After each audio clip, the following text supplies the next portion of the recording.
Hi నమస్తే friends. ఈరోజు carrot beetroot juice ఎలా తయారు చేయాలో చూపించబోతున్నాను. ఈ జ్యూస్ ప్రతిరోజు తాగడం వలన రక్తం బాగా పెరుగుతుంది, హెల్త్కు చాలా మంచిది. అందుకు కావలసినవి 3 క్యారెట్లు, 2 బీట్రూట్లు తీసుకొని ఇలా ముక్కలుగా కట్ చేసుకొని ఒక మిక్సీ గిన్నెలో వేయాలి. అలా అంతా మిక్సీ గిన్నెలో వేసిన తర్వాత తగినన్ని నీళ్లు పోసి మెత్తగా మిక్సీ పట్టాలి.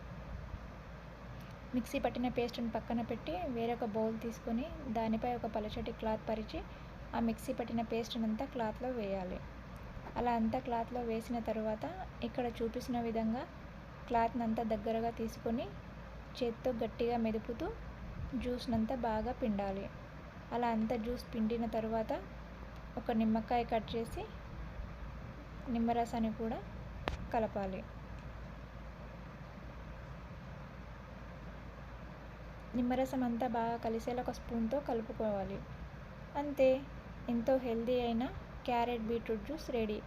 ఈ జ్యూస్ హెల్త్కి చాలా మంచిది. ప్రతిరోజు ఒక గ్లాస్ తాగడం వలన స్కిన్ కూడా బాగా గ్లో అవుతుంది.